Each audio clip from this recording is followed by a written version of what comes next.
I was thinking the other day that food prices are up something like 20% in 2 years. And that's why I always look at not just one year's inflation. I go back because I make that distinction. Inflation's one thing. People care a lot more about their cost of living. All they know is that they're paying a lot more.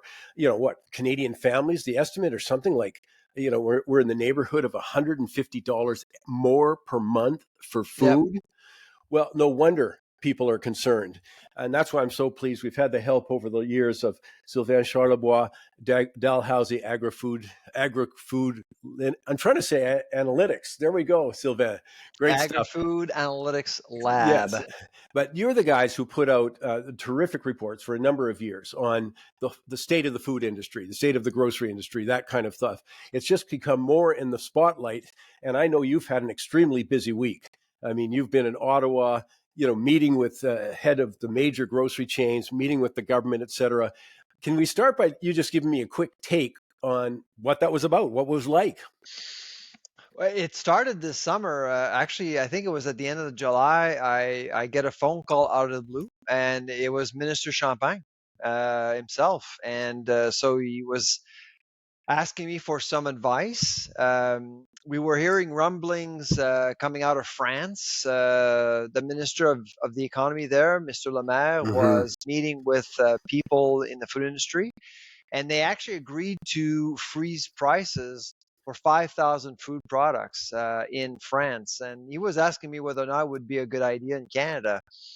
And I paused and I said, I don't think so. I don't think it's a good idea for Canada. And I kind of explained to him why. But you could feel that he was really inspired by what was going on in France. And of course, Carrefour came forward with a policy about shrinkflation, labeling shrinkflated products. I think that was it started, I think, early September. So he really felt that these things were all good ideas for Canada. And I kind of tried to convince him that those aren't necessarily things that we can do or should do in Canada. And so we talked again. I think it was a couple of weeks later, and then again. And then finally, 2 weeks ago, before London, before the meeting, the caucus meeting of the Liberals in London, he calls me. It was on a Friday, and he said to me, well, if you were me, by next Thursday, what would you do? We need to do something. I'm asked to do something to help Canadians. And that's when I said, basically, let's just call a meeting with the grocers. And that's what happened on Monday. And frankly, when I met with, so I arrived on Monday in Ottawa, and I had the opportunity to brief Mr. Champagne and his team. There were about 15 people in the room about what I was going to say and things that he may actually anticipate for the meeting. It was at 11 o'clock, so we were meeting at 9:30 in the morning. And they escorted me in and allowed me to avoid the zoo. I mean, there was media everywhere, like everywhere. So I didn't actually go through the funnel. The COs did, but not me. And so I went in from the back door, met with the group. And my first question to the minister was, who canceled? Thinking that not everyone would show up. Everyone showed up, Michael. Everyone showed up. I was really impressed. So that's when I knew that grocers knew exactly what they needed to do. They understood that this was all about politics. It had nothing to do with the economics of food retailing at all. So I was really pleased about that. And then we basically walked over to the meeting room. CEOs were waiting for us. So I walked in with Mr. Lamontagne and Deputy Prime Minister Freeland, who offered a few words, gave a few words before the beginning of the meeting, just basically to tell the Big Five, this is how serious it is. It's a whole of government approach. This is about affordability and all that stuff. And then she left, and then I was asked to brief the group. And the meeting lasted for a little over an hour and 30 minutes. Well, I'm not putting words in your mouth at all, and I want to make clear to the audience listening, but my goodness, they just noticed Really? They just noticed 10% inflation for, double-digit inflation for I don't know how many months it is now, and they've just noticed? And I might add, Dalhousie is going to be right. Your group is going to be correct. It looks like you said to us a while ago when it was around 9, 10%, you said, don't worry, well, at least it'll get down to under 7, Yeah. by the end of the year, and that's going to be And we're correct. still thinking that's going to be Yeah. the case. In But, fact, actually, when I was in the group on Monday, I said it was the Monday before StatsCan's numbers on the Tuesday, mm, and I told them tomorrow expect food inflation to drop and expect the gap between inflation and food inflation to drop even further yep. down, and it's down dramatically to 2.8%. And again, the problem though is that that's the rate of growth in prices, and so I say over the 2 years and 3 years, people are really feeling it there. Uh, I find it, and again, I don't want to put words in your mouth, but I'll ask you to elaborate a little bit on this, is thinking that actually price freezing is going to work when we have no historical examples. That's the most short-term thinking we can get on a problem that their own government through the Competition Bureau has examined. We had a report in June. I just think, my goodness, do they know nothing? But tell the audience here, what's the problem when you approach it in that short-term way that we're going to freeze prices? It's a dangerous thing to do, and a government would do that if it believes that there's some profiteering going on. And Mm, to your point, Michael, the Competition Bureau did look into profiteering. They couldn't find any evidence. yeah. The Bank of Canada did the same thing. No evidence. The Parliamentary Committee and Cody Blois was actually in the room with us during the briefing. He's the chair of the Ag Committee. The Ag Committee didn't see any evidence either. We didn't find any evidence either as a lab.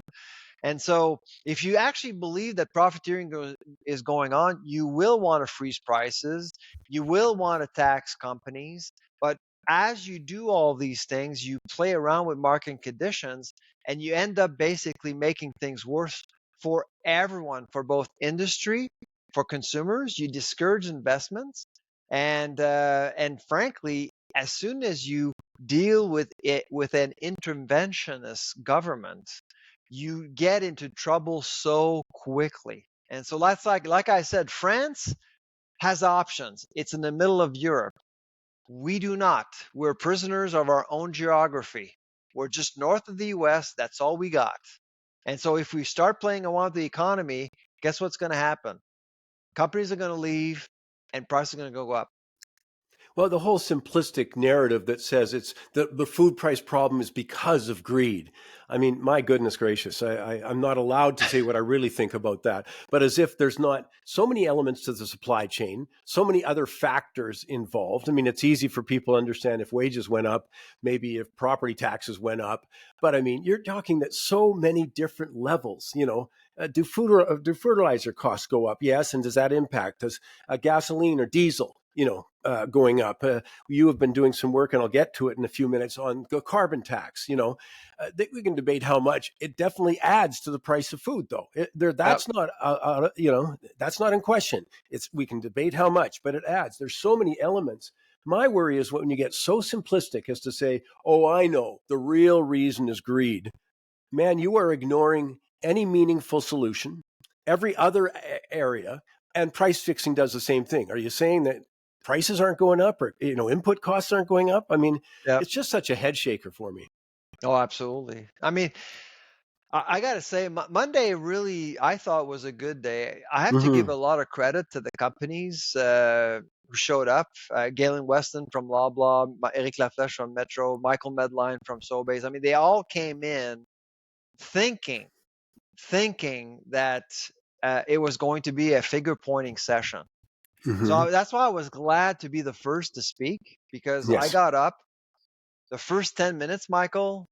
I basically state the case about greedflation, about profiteering, and made it quite clear that we failed to find any evidence of profiteering. While the minister's in the room, while the deputy prime minister is in the room, the big five was in the room. So, Michael, as soon as I said that, you can feel the room, the tension just Mm-hmm. went down. And it was instead of focusing on defending their company, defending their raison d'être, it became a session to help the minister. It became a session to find solutions. Yes. And I was very grateful for that. I think the companies really played along well, and the meeting became quite constructive after the fact, really. It's interesting, though, as again, I'm going to come back to the focus on profitability. Or, first of all, from what I read, we're not talking about a hugely profitable business. It's by volume that they're profitable. I mean, obviously we buy a lot of food. So if you're at like 3% or 3.7 at the most, that kind of thing. I mean, again, I'm going by the Competition Bureau looking at that, as you said. So did the Bank of Canada. Read both those reports. There's not a lot of room in that way. It just seems, I guess I'm really frustrated by the fact that just to talk about the greed side is just so devoid of information, devoid of the facts, and that's not to the benefit of the public. And so I'm happy to hear you say it got constructive very quickly, thanks to you framing and giving some of that Well, evidence and those facts. yeah. When we walked into the room, Michael, it was awkward. Mm-hmm. Nobody was talking to each other. Hmm. I mean, think about this for a second, okay? You're asking the big five, okay, to come into a one room to talk about what is arguably the most sensitive thing when it comes to competitiveness, price. Yeah. Okay? Think about that. Yeah. Like why so you had the CEOs and you had lawyers, like I think Loblaw had 3 lawyers. I mean, it was just unbelievable. And so when we walked in, nobody was talking to each other. So I went around with Monsieur Lamontagne, Minister Freeland, to loose things up, but it was still very tense, very tense. Yeah. But it really shifted when I basically kind of laid it out. These are the problems. So first of all, let's put aside the greed thing. Doesn't exist. Let's focus on solutions. But I did say that there is a crisis of confidence. 82% of Canadians actually believe that greed is behind some of the pricing there, and Yeah. so that's a problem. That's a problem. Regardless if you agree with it or not, it's a problem. And the blackout periods, the bread price fixing Yeah. scandal. I mean, I could go on and on. There's lots of problems that we need to take care of, and the session was really focused on actual problems at the ministry. But the other issue, and I actually went back to government. What about the carbon tax? What about the snack tax? What about some of the issues that we see with logistics and inefficient railways and roads that are actually making our food more expensive?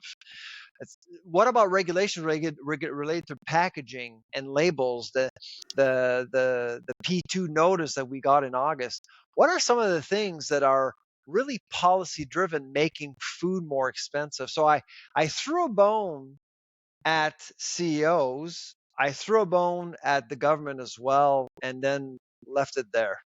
It was beautiful. Well, let me also add, what about milk marketing boards? What about supply management? I mean, there's no argument that increases price. I mean, I was thinking off the top of my head today. Not necessarily. Yeah, we have to be careful. So first of Uh-huh. all, you remind me of one thing. We didn't have the Minister Ag in the room. This is to me as a policy wonk. I find it incredibly interesting that the file of food inflation is being handled by the Minister of Innovation, not the Minister of Ag. Yes. Okay, and I could feel that the Big Five was kind of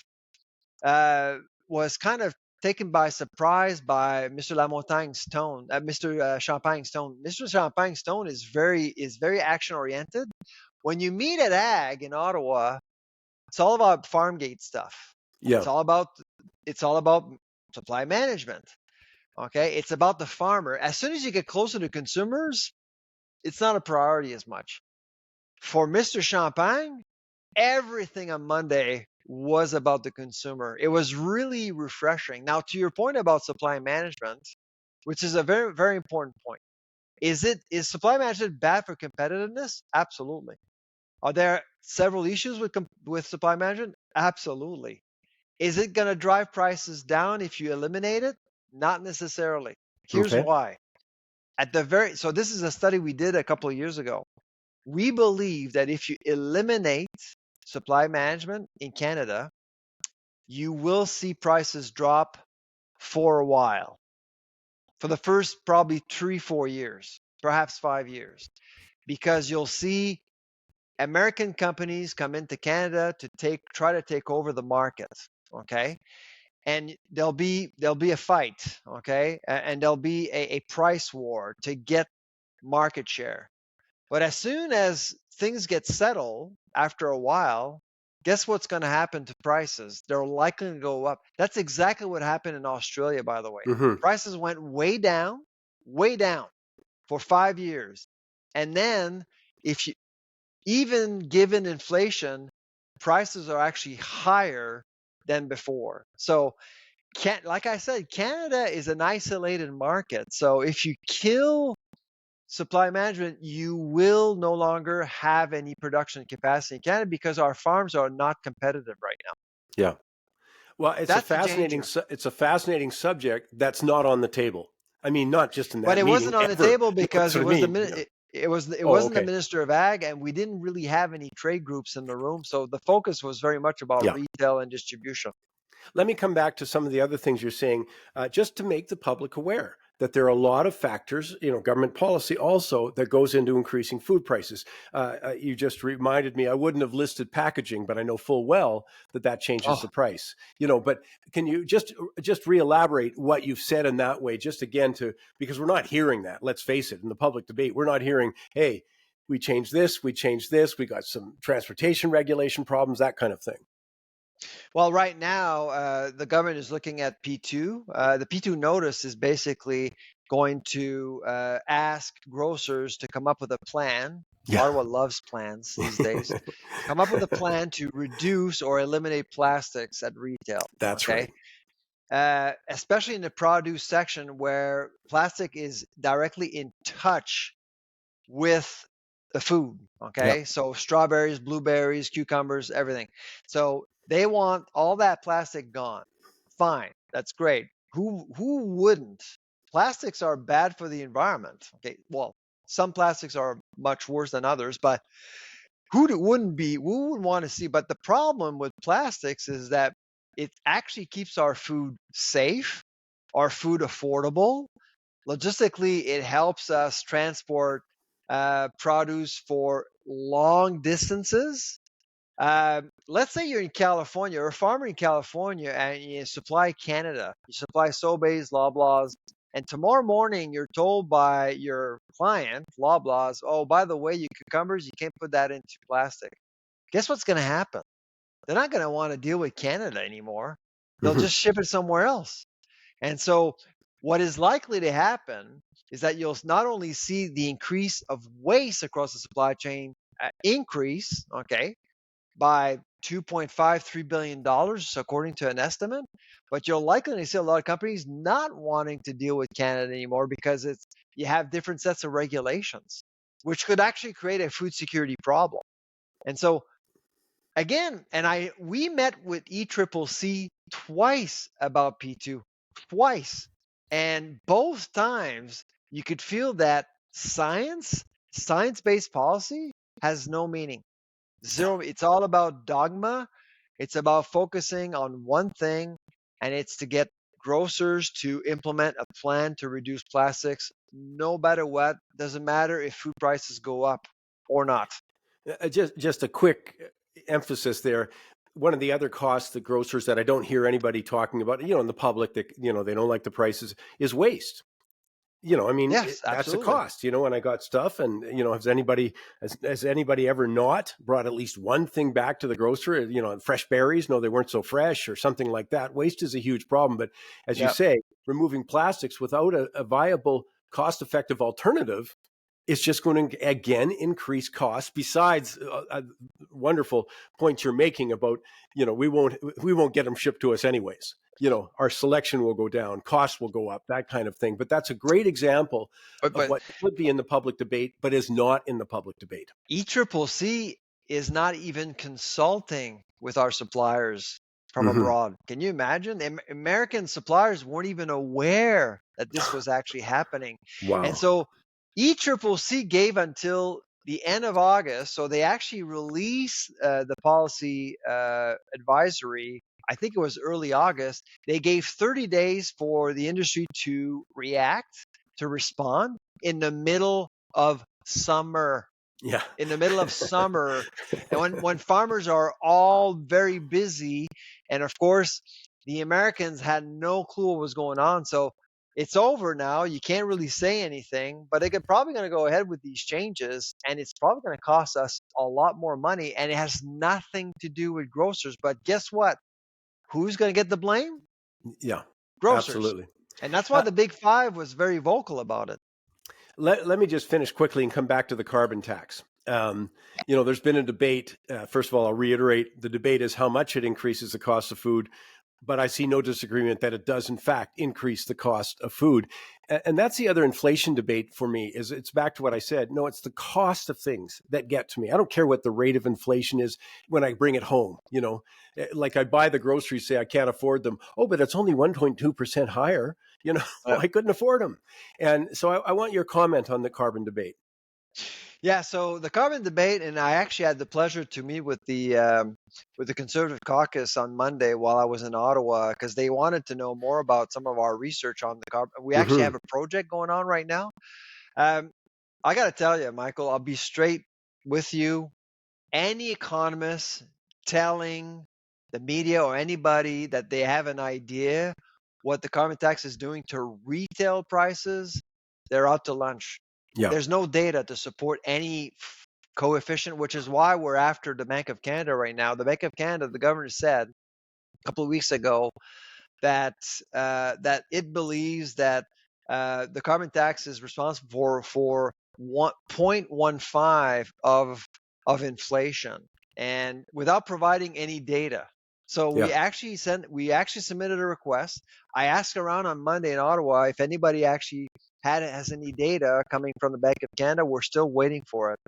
But I got to tell you, when you understand retail dynamics, it's impossible to set a coefficient because of us consumers. We influence prices. The weather influences prices. But here's what we're finding out. Industrial prices, where costs are raw, you can actually measure the impact of costs, including the carbon tax. So if you look at the industrial product price index for food versus retail prices for food, the CPI, over the last 3 years, the IPPI index has exceeded the CPI, which means that pressures up the food chains are much more significant than at retail. Retail consumers put pressure down, always, right? Especially right now. People are shopping at Dollarama, for goodness sake. So the pressure is real. People are trading down. But when you go up the food chain, costs are really driving everything up. And our hypothesis is this. We don't believe that we can measure how the carbon tax is impacting retail prices. I think it is impacting, but we can't come up with a coefficient. But we do believe that with industrial prices, the carbon tax is impacting prices from farm gate to industrial to processing. Yes. I think the carbon tax is really, and the other thing that is not being measured right now by economists like Trevor Toombs, the Bank of Canada, and they did state that, is that they're willing to put a coefficient, but they don't take into consideration the compounding effect of the carbon tax on prices, especially industrial prices. I couldn't agree more with that.